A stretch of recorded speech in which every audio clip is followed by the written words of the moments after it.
Now, today's presentation is very timely and topical. Last week's federal budget, 2021, included a $328 million plan to beef up our nation's food and fibre exports. $222 million of that towards digital services, including a single touch point for exporters designed to make it cheaper and faster for farmers to get products into overseas markets. $28 million of that to go into a single trade window. But outside the regulatory and market framework, work in this space has been going on behind the scenes and in some cases actively in the marketplace for a number of years. In fact, one of our CRC's first projects, the one that you're about to hear about shortly, sought to investigate a number of key facets of digital enabled exports using a world-leading blockchain team from BeefLedger and a team of social, legal and technical experts from our university partner, Queensland University of Technology. While BeefLedger is an integrated blockchain-enabled food provenance and smart contract transaction platform, BeefLegends, another key element of this endeavour, is its design-led consumer engagement strategy. BeefLegends combats food fraud by embedding authentic regional stories in the data that credentials Australian beef exports to China. It's designed to connect the two ends of the supply chain for mutual benefit. One of our PhD scholars, Jock McQueenie, is actually spearheading this work under the supervision of the QUT and BeefLedger team. Now, both BeefLedger and BeefLegends recently took out awards in the 2020 Good Design Awards, and our congratulations go to the teams involved. BeefLedger was the winner of the Service Design Commercial Services category, and BeefLegends was the winner of the Design Strategy category. So we're very proud of the endeavours of our team. Now, so to our speakers. The topic of today's presentation is BeefLedger, the new Australian standard for blockchain in beef exports. And we have three presenters whom you'll meet today, who are presenting on behalf of an even larger team. Professor Marcus Foth is a professor in interactive and visual design in the Creative Industries faculty at QUT in Brisbane. Marcus is a founder and director of the Urban Informatics Research Lab and co-leads our BeefLedger project. Warwick Powell is founder and chairman of BeefLedger, which features in this project and in the presentation. And in recognition of Warwick's academic as well as industry leadership in the blockchain space, Warwick was also recently appointed as an adjunct professor in the Creative Industries faculty at QUT in Brisbane. Charles Turner-Morris, another of our presenters, is a director at BeefLedger and has an in-depth supply chain knowledge which was developed in the UK and expanded upon in Australia and China. And Charles has been an extensive traveller involved in the BeefLedger project for the past 3 years, travelling throughout China and Hong Kong to fully understand the needs and expectations of both consumers and regulators. So it's with great pleasure that I introduce the BeefLedger team, Professor Marcus Foth, Professor Warwick Powell and Charles Turner-Morris to lead the way on this world-leading project. Thank you. Thank you very much, David. We got two cameras going here, one that hopefully you will be able to see that shows all three of us. And then I'm using the laptop here in front of me to share the slides that I'm just going to get going.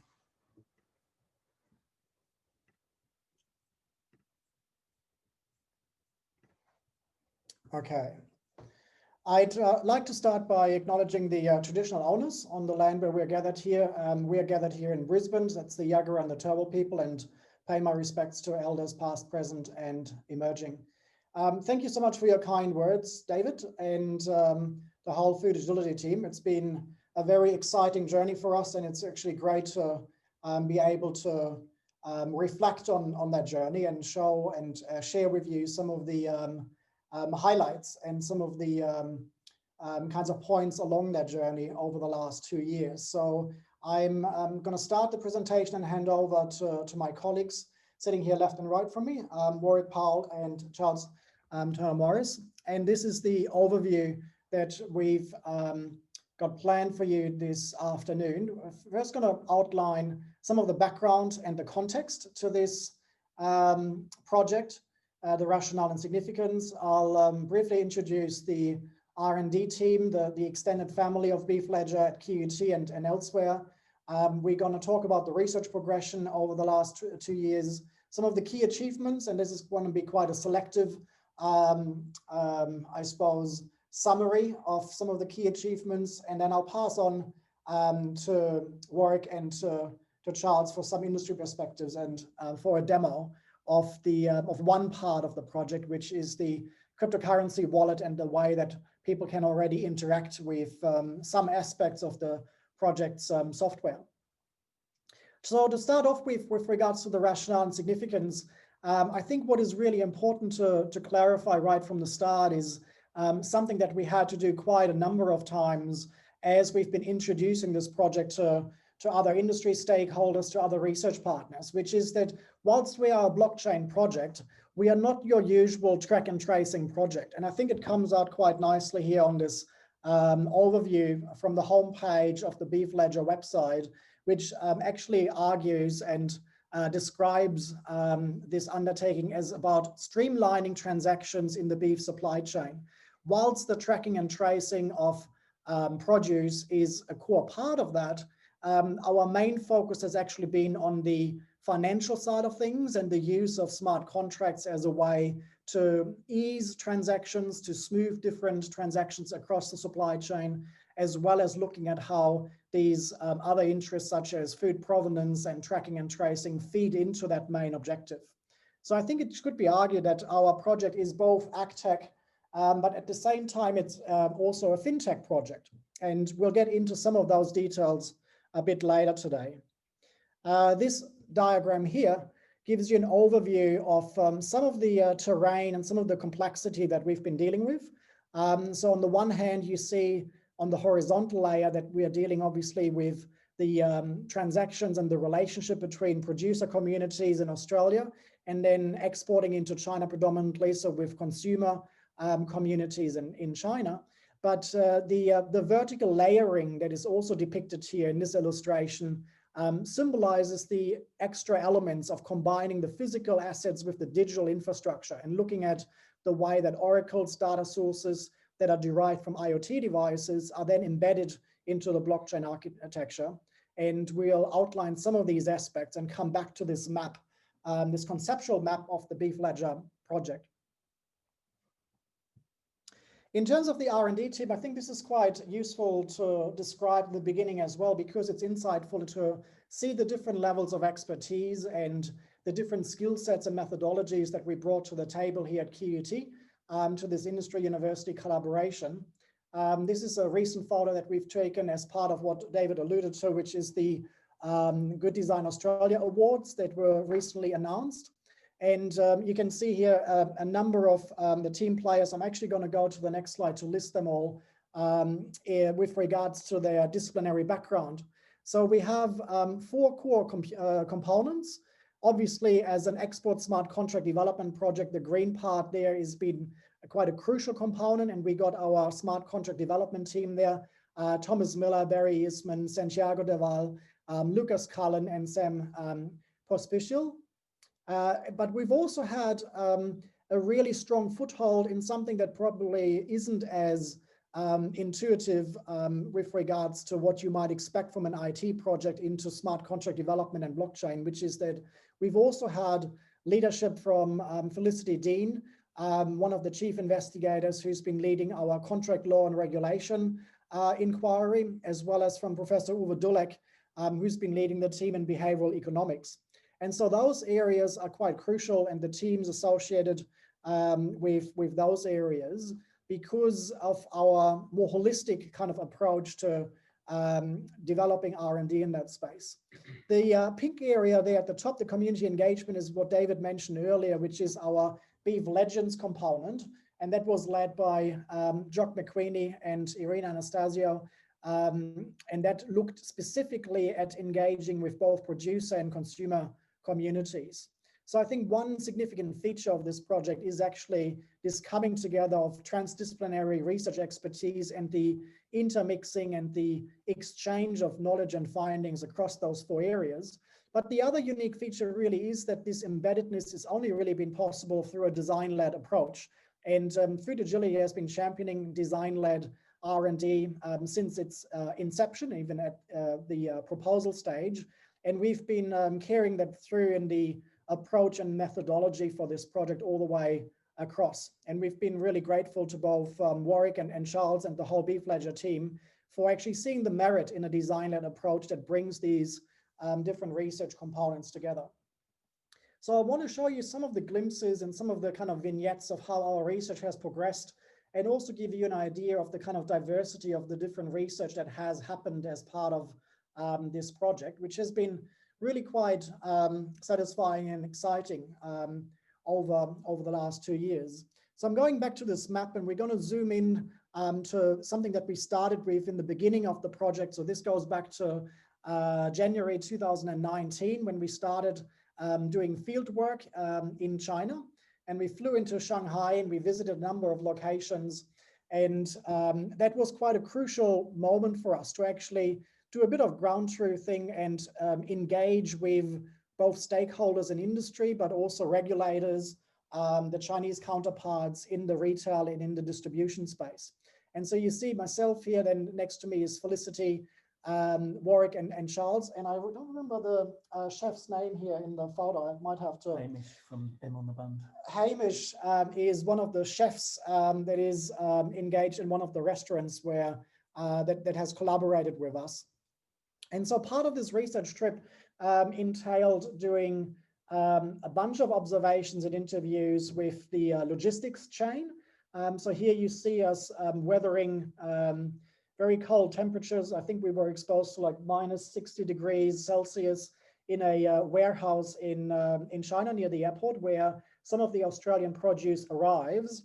And we were quite interested in being able to understand what actually happens to produce as it arrives at that time, and what specifically is the condition of the different packaging, the boxes.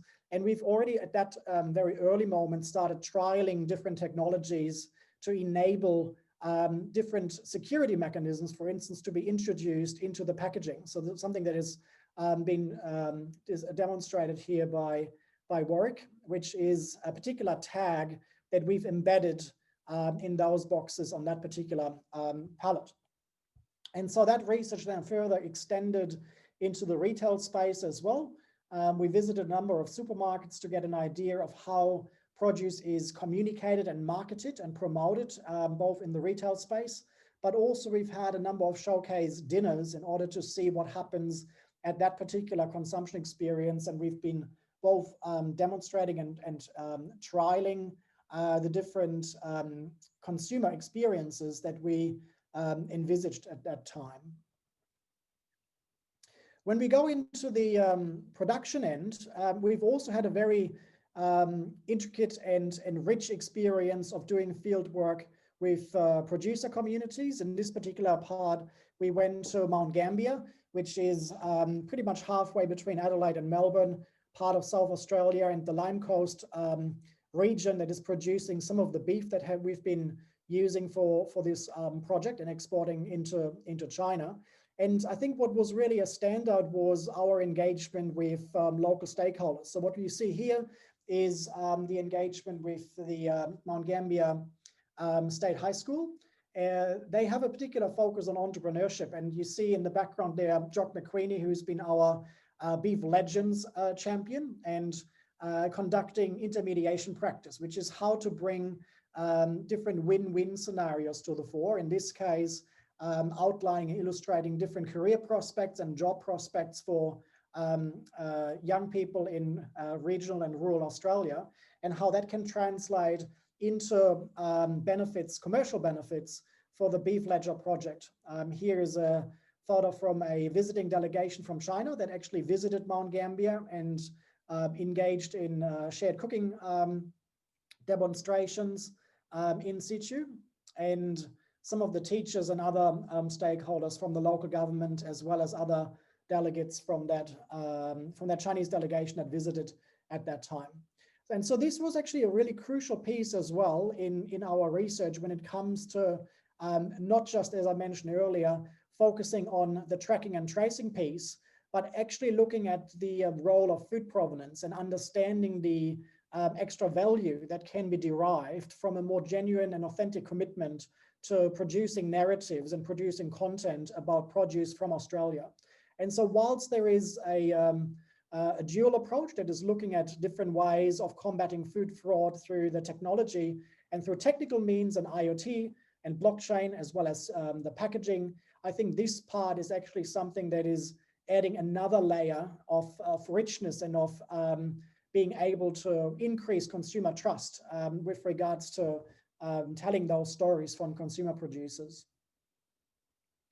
If we now look at the actual smarts in the middle, I'm gonna play this little video that, let me just double check that we got the video feature going here. Yeah, there we go. So this little video was produced as part of our November showcase series in China, and it just encapsulates some of the different aspects of what the blockchain architecture that we've developed entails. Again, with a focus on not just looking at the usual suspects around tracking and tracing, but some of the additional elements that we are hoping will derive value from the introduction into the export context.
So this particular video was very much a consumer-oriented video, and just a summary of some of the highlights of that particular part of the work that we've done. But I think there's also other key achievements, and they may not be as visually appealing because they entail a lot of code, which was part of what our smart contract development team has been working on. And the other part is the mapping of the regulatory and the contractual arrangements that had to be mapped onto the digital components and aspects of our systems architecture. So I'll just give you a couple of glimpses into this other part of the work as some of the kind of key outcomes, and then I think Warwick will explain and hone in on some of these aspects once I pass on. So obviously the heart of this whole project, as it's referred to as the Export Smart Contracts project, is the Export Smart Contracts architecture itself. And this flowchart is symbolic of some of the work that was done. I'm not going to go into some of the intricate details of the coding and programming, but I think the standout features really are the multi-signatory or multi-sig architecture that has been implemented here. And not only has that been implemented, it actually has been done so with a very user-friendly approach and user-friendly interface. So one of the key features is that it doesn't require any kind of complicated authentication or registration hurdles. We're using what's called a magic link in order to be able to access some of these features. And the other part is also that we've started already to not just develop this in theory, but we've actually gone out and tested some of this in practice. So this one here, this is now at a stage in the project where COVID happened and we had some of the travel restrictions imposed on us.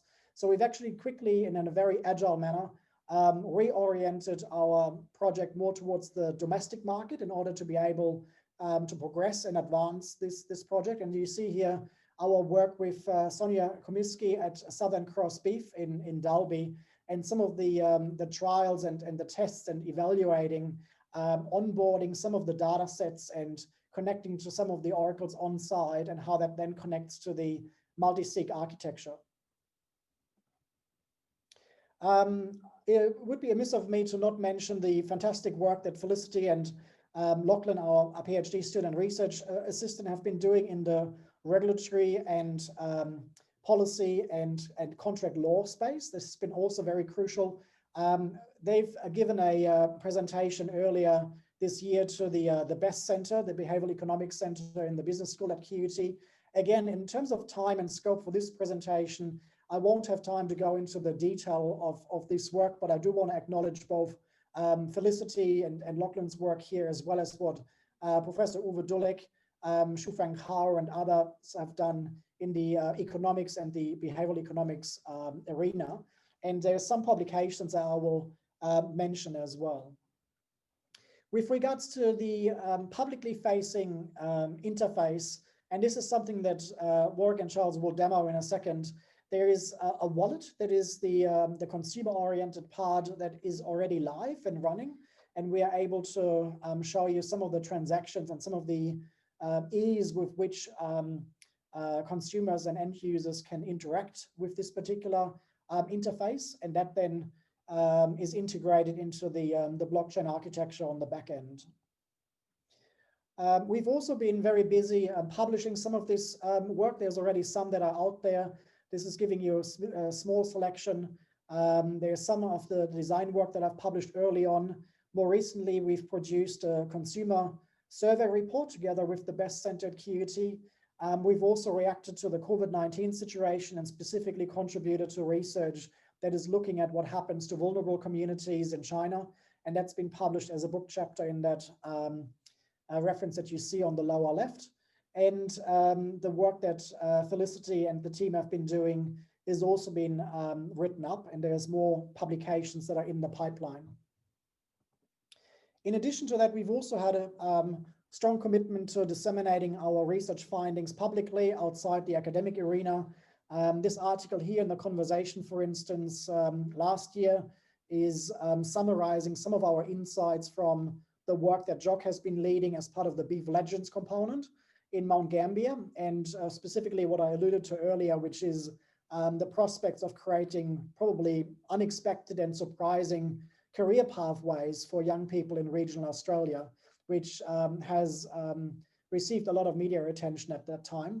And more recently, we've provided some commentary and some observations and reflections on China introducing the blockchain services network globally, and launching that piece of infrastructure, and what the opportunities as well as what are some of the challenges are in the Australian Computer Society's Information Age journal.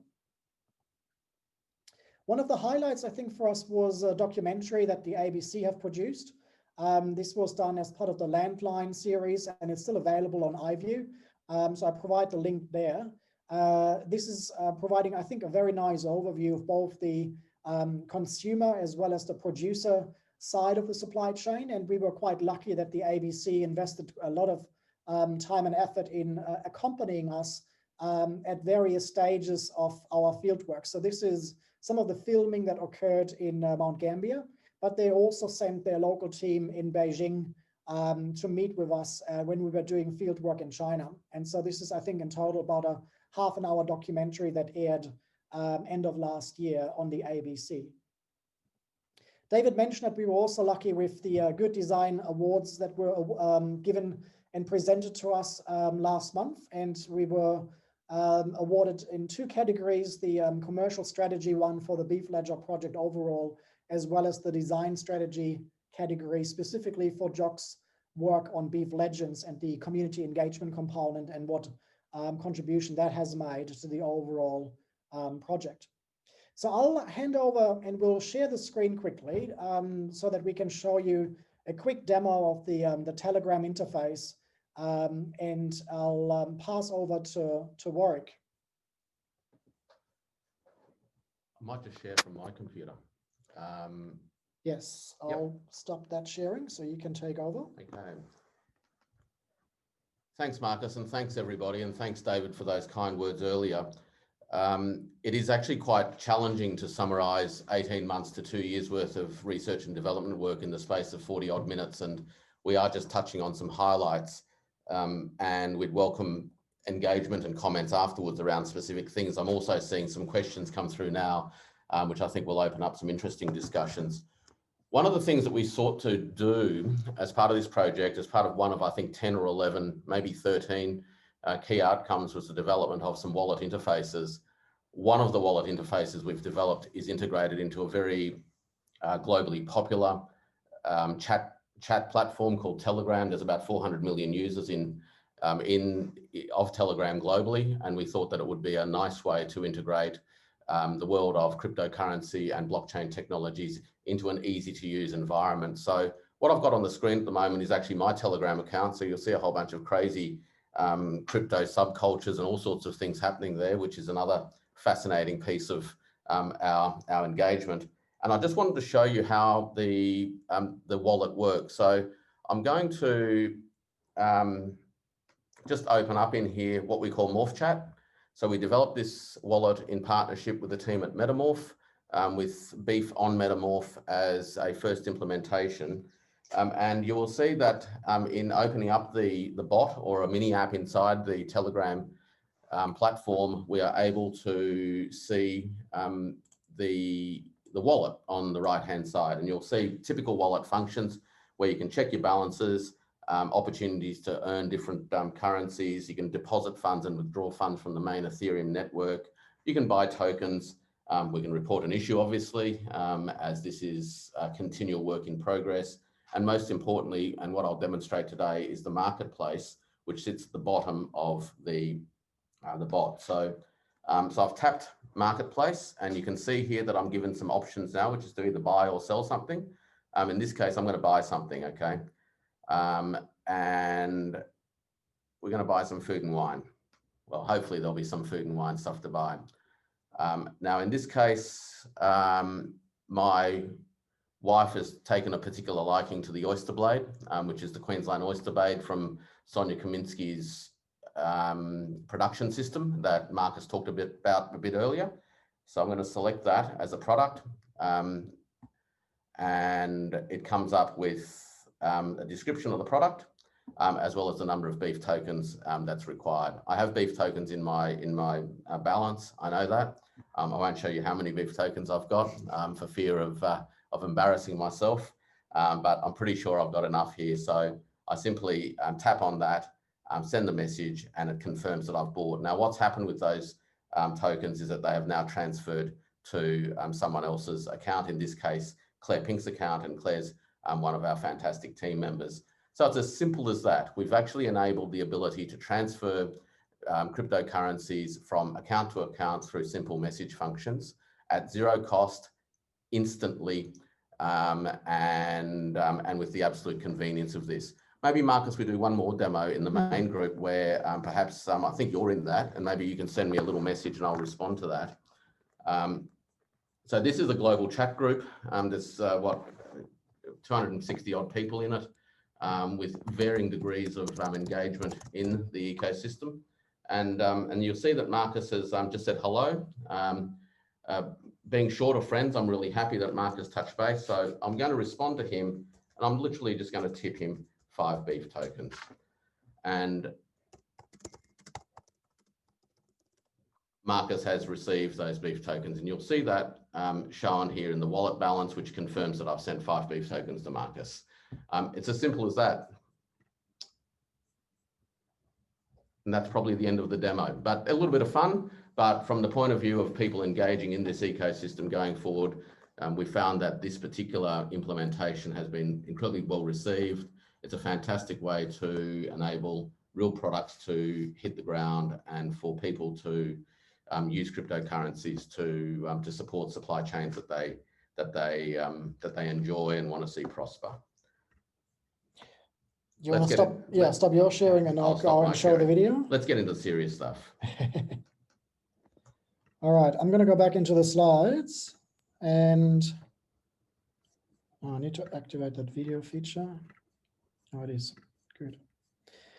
So Warwick will hone in on a couple of the additional highlights of the R&D process, but we also got a little video message from one of our collaborators that I'm going to show you. Hi everyone, Sonia Comiskey here. I'm the founder of Southern Cross Beef and I'm coming to you today from Rolleston in the Central Highlands. It's a very beautiful part of the world and a very beautiful day to be mustering and weighing cattle for our next lot of production. As you can see, our cattle are produced on beautiful rangeland country in both the Goldfields region and the Central Highlands before we bring them down to just finish them off on grain at the Darling Downs and send them up to Gympie for processing. We're absolutely committed to local food security and producing cattle for local people. So they're grown by Queenslanders for you Queenslanders. We're very proud to be partnering with BeefLedger to be bringing this superior eating quality beef to you through the magic of cryptocurrency in southeast Queensland. Thank you so much for that, Sonia. I don't know whether she might be in the list of attendees, but we'll pass over to Warwick now. Yeah, thanks, Marcus. As I mentioned earlier, this is a very expansive project, and I'm just going to hone in on one particular design problem that we sought to address and the two related solutions that we've been implementing, and then pass over to Charles to conclude the presentation, particularly with a focus back onto, I guess, what we would call our home territory, which is some of the financial implications and what our technology has already enabled from a finance point of view, particularly in terms of supply chain finance. This picture comes from a UK comedy show, Would I Lie to You? And in many ways, it has inspired a question that we have sought to answer in tackling challenges within the supply chain in terms of the credibility of claims that are being made about the authenticity of products and those sorts of things. And with that question sitting at the back of our minds, we then dived into thinking about what it meant in a supply chain context by referencing some of the literature. At the heart of the problem that we're trying to tackle here, and it goes to both consumer confidence but also finance confidence, is the question of information asymmetry. And there is an extensive and very mature literature around all of this. We'd summarize it by saying that where there is doubt, it results in discount. But the systematic literature really began from Akerlof's 1970 piece dealing with what he called the market for lemons. Now, it wasn't lemons in the fruit, it was lemons in terms of bad motor vehicles.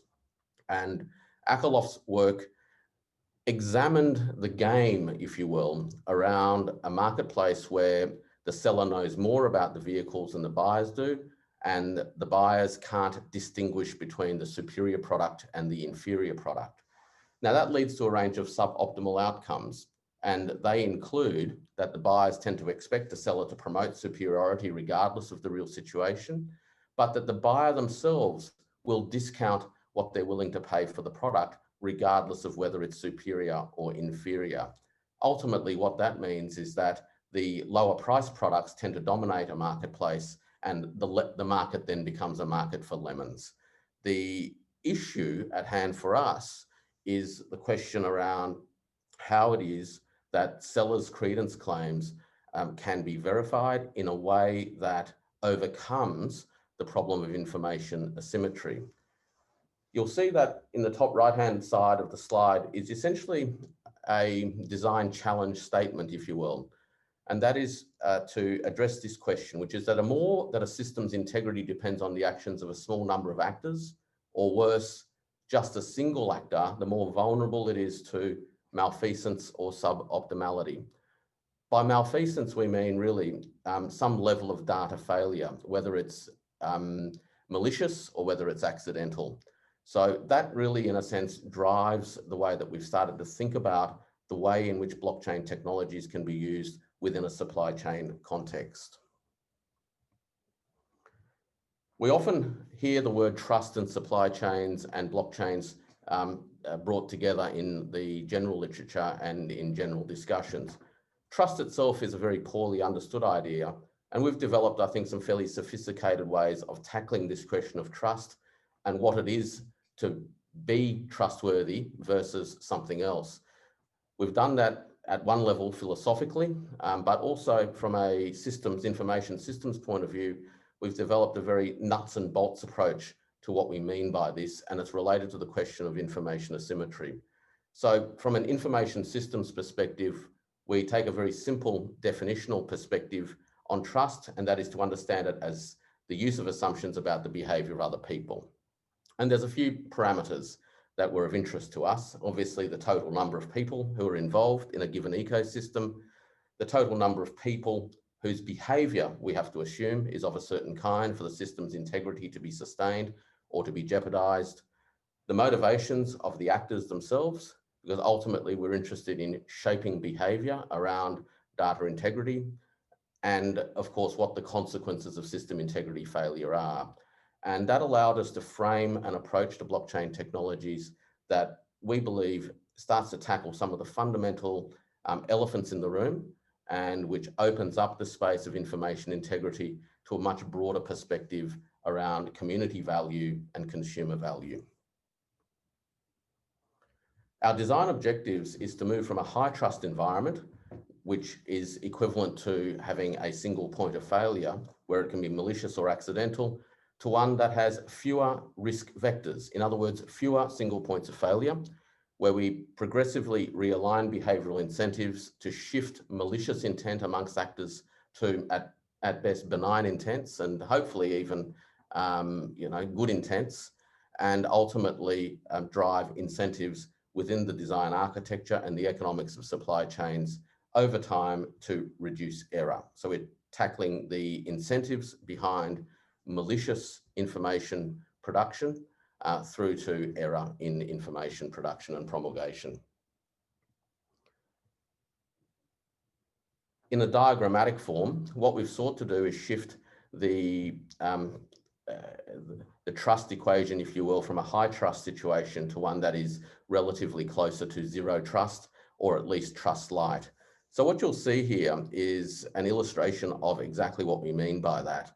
The diagonal line shows unanimity. So on the vertical axis, we have a behavioral threshold, which is the number of people we assume are necessary to behave in particular ways. And on the horizontal axis, we have the total number of actors. The closer we are to the bottom axis, the more it is that we have a high trust environment, namely that the system integrity depends upon the behavior of one of a given number. And that means that the system itself is highly vulnerable. In terms of the horizontal axis, meaning unanimity, typically unanimity is unrealistic and extremely costly, though it does apply in certain circumstances. I won't go into what those circumstances are, but perhaps we can touch on them in questions and answers. But our aim ultimately through our design process is to progressively move, if you will, from the blue bar closer and closer to the green line. And that is the fundamental test, I guess, of decentralized system integrity. We illustrate that by an evolution of data systems. And this is, of course, quite high level, but it aims to capture, in a sense, the essential qualities that we're trying to tackle here. We have, as the first data system, an environment where a single actor sends a message. It's stored on a set of private computers where it's viewed subsequently by others, through to an environment where we have, and this is number 3 in this case, where a single actor sends a message into a blockchain database system that is then viewed by others. And similarly, if it's not a single human actor, it's a single digital device. So 3 and 4 are quite similar in an architectural sense. And then schema 5 starts to illustrate a little bit more around our design intent and where we've ended up through the research that we've done, which is shifting increasingly towards what we would call a trust light infrastructure. This diagram really just illustrates these points in greater detail. And what we've done is that we've identified risk vectors, which is clearly where we have problems around credence claims made by single actors or data storage claims made by either a small number of devices, which is illustrated in those red boxes, which deals with servers and traditional cloud infrastructure, or even, as the blue box illustrates, in the so-called decentralized systems where you have multiple computers on a network, but they're fundamentally not particularly decentralized because they all happen to be owned by either a small number of actors, a single actor, or there are significant barriers to entry for other actors to come in to the system, and that creates another focal point of risk. So our aim has been to mitigate these single points of failure risk through intensified decentralization as a work in progress. We don't see decentralization as something that you necessarily get to an end in, but it's a way in which we frame the way we design information architectures to distribute risk across systems. Now, to do that, we basically have architected a very generalized view about information systems that involve 5 key moments: the production and collection of information, the validation of information, the storage of information, and the consumption of information. And in each of those moments, there are 3 core elements. So we have the signatory or the signatories, so the messenger, the content of the messages themselves, and the message version.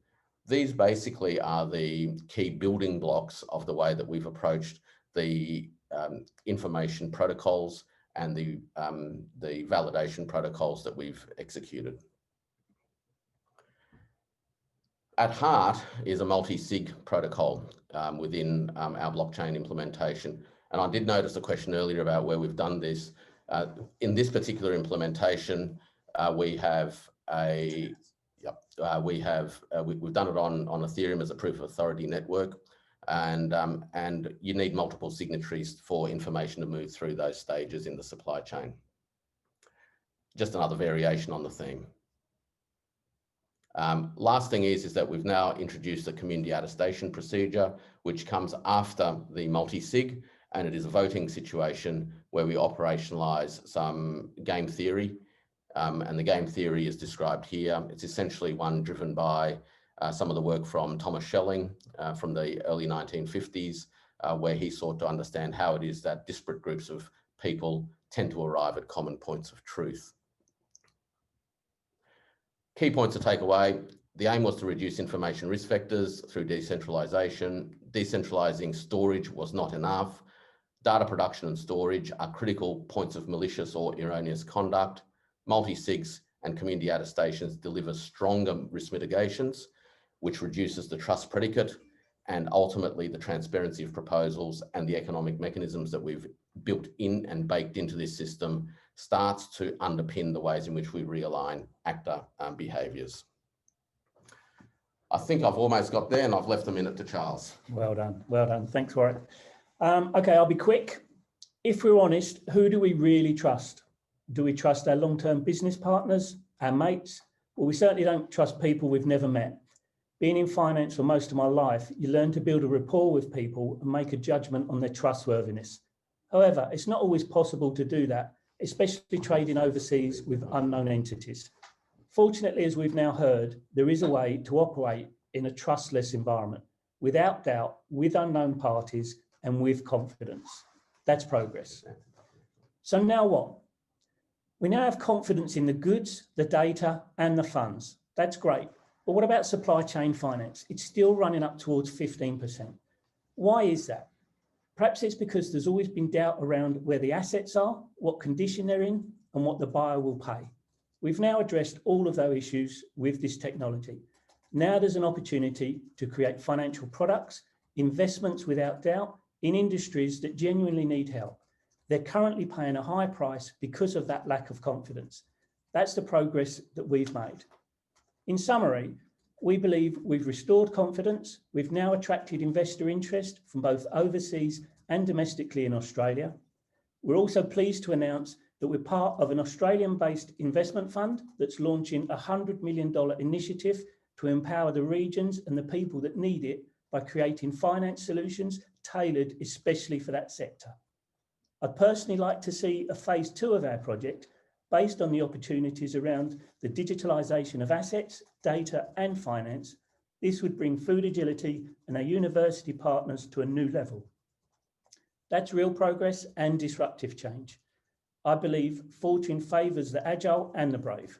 It's time to be both of those or miss this glorious opportunity. Thank you. All right, and with that, we are done. We'll pass over to you, David. Look, thank you, Warwick, Marcus, and Charles, and a great call to arms at the end, Charles.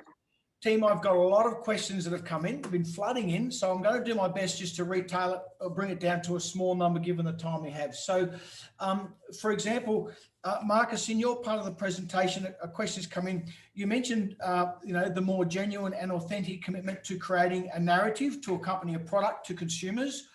What do you think are the key elements of messaging that would need to accompany a product like Australian beef, say, into a Chinese market? What was your learnings from that?